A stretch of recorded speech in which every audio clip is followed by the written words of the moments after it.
Okay, so if y'all read the title, you'll know that we're doing something a little bit different today. Today I have collected about 4 horror stories. They're super short, super succinct, and to the point. It's kind of reminiscent of like if you've seen Reddit's 2-sentence horror stories. It's very similar to that. So we're just gonna like read off segment by segment. I think there's 4 of them.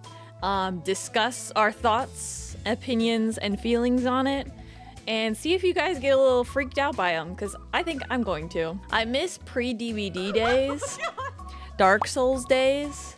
Remember when we were a Dark Souls gamer? I was looking at my YouTube posts from like way back when I first opened a YouTube channel. One of my most viewed YouTube videos is me doing a cheat in Dark Souls. Yeah, so it's gonna be a... Holy sheesh. That's old. That's like 5 years ago. And then I just stopped posting. This is my new favorite sour beer. I think I should get started with one of these scary stories. Are y'all ready for the scary stories? Let's see. Oh my god. Nah, because that one got me so bad. That one actually got me so bad. We're going to be talking about the topic today of people who are living with strangers without knowing it. Okay, in 2008, a woman in Japan noticed something small. Okay, so this woman in Japan noticed that food kept disappearing.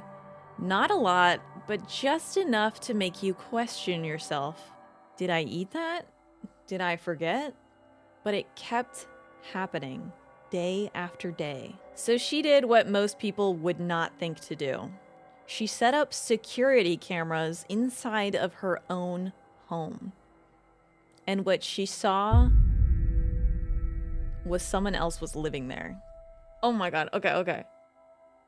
Every time she left for work, a woman would crawl out of a hidden storage space, stretch, walk, eat her food, use her bathroom, and then go back inside the walls before she came home. She had been living there for weeks, maybe longer. Oh my god. Yeah, this was in the crawl space this time in Japan, and she just happened to catch this on film because she was freaking out that her food was missing. Police later found the intruder, a homeless woman who had quietly moved in without making a sound. No forced entry, no warning, just already there. God. Ugh. I don't like that. It says, imagine going to sleep and someone is awake in your house waiting. See, I don't mind it as much if they're walking around when I'm not home. Like, you know what? Sure, go about your business. But if I'm asleep in my bed and you're getting out of this little crawl space and you're like digging in the pantry, I don't like that. I don't like that idea. Trish has had a super freaky shit happen in her apartment. She came home to a bong on her kitchen counter and a pair of headphones on her bed. Not hers. And the cat was hiding. Did she have roommates? What the hell? Segment number 2. This is our second story. Stop. Okay, this one's called The Attic Watcher.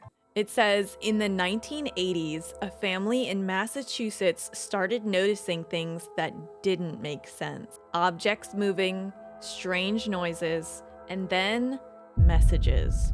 Written messages inside of their home. What were these messages? What do you think they were saying? Like just on the fridge, like, we need more milk. At first they thought it was a prank. Then they thought it might be something worse. Something paranormal. But the truth was much more real and much more dangerous.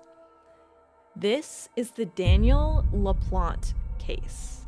A teenage boy had been living inside of their house, inside the walls, inside the attic, watching them, learning their routines, and waiting.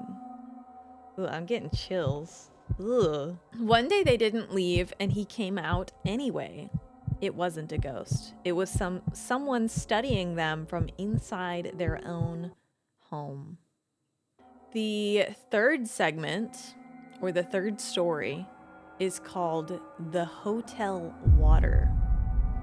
At the Cecil, C-E-C-I-L, at the Cecil Hotel, guests started complaining. The water tasted strange. It smelled really bad. Someone said it looked discolored, but they still used it to brush their teeth, to shower, to drink. Until maintenance went to check the rooftop tanks one day. And inside of those rooftop tanks was the body of Elisa Lamb. For days, maybe longer, guests had been using that water without knowing. Ugh. Ugh. Just decomposing body and you're consuming all that comes out of that? Sometimes the horror isn't hidden, it's already part of your daily routine. That's so gross. That's so nasty. Oh, they fucked up for that. They are fucked up for that. I'll have to look into this person's name. Let me look at what the name was again. Elisa Lamb. This was in 2013. That wasn't that long ago. Ooh, I'm kind of dating myself. That was a while ago. That was 13 years ago. She was a guest at the hotel. It's in downtown Los Angeles. She got reported missing. Oh my God.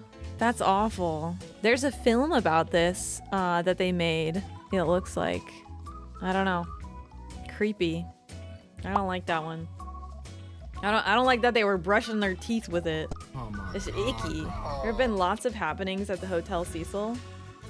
Really? Like murders? This was in LA? Yeah. She was seen acting erratically and pressing random buttons in an elevator. She seemed like she was hiding from something. Oh. And if y'all like this, let me know and we can maybe make this a continuous thing where we introduce like 4-segment horror stories at the start of streams and learn some new stuff. This story is called The Room with the Smell. The stank. A man checked into a budget hotel for a quick overnight stay. Nothing fancy, just a place to sleep. But almost immediately, there was a smell. Not just bad, overwhelming, rotten. The kind of smell that sticks in your throat. So he complained to the front desk. They apologized, said they'd handle it. Maybe it was the plumbing. So he stayed, tried to ignore it, slept in it, woke up in it, but the smell didn't go away. It got way worse. Eventually, staff came to inspect the room and found the source. Decomposed body, a dead body. Ding, ding, ding, ding, ding. Directly under the bed, a decomposing body. Dead hooker. Dead hooker. Wait. It says this isn't a one-off story either of a decomposing body inside of a hotel room. Multiple documented cases across the US have reported hotel guests unknowingly sleeping just feet away from human remains, hidden in bed frames, mattresses, or wrapped beneath them. What the f***? The cleaning service at hotels are clearly not cleaning if there's dead bodies and human remains just hanging out in there. Like, what do you mean you don't notice a dead body is inside of the mattress? Are you changing the sheets? No, you're not. You're not. I always check my mattress for dead bodies when I check in. They're probably on the mafia or cartel's payroll. Ooh. I did this for like, I want to say like my 2-year stream anniversary is we did a Blacklight stream of the hotel room that I was staying in. It was surprisingly clean. The part that showed up the most on the Blacklight was like where you would go to dry your hands. So it was like stuff was splattering behind that. It was gross. Also the couch. The couch was sprayed with some stuff, which I kind of understand because like how are you gonna like disinfect a fabric couch? Like it was dense fabric. It was like probably. All right, thank you guys so freaking much for hanging out with us today. I had a blast. Good night, guys. Thank you so much for being here. I'm gonna be streaming again on Sunday, probably either normal time or a little bit later. We're gonna be traveling out of town. Until then, if y'all are not in the Discord server, we do have one. We also have lots of socials, TikTok, Instagram, and YouTube. I am trying to grow our YouTube channel quite a bit. Thank you guys for all the support you've shown so far. The growth, especially on YouTube, has been incredible. So thank you guys. Bye, guys.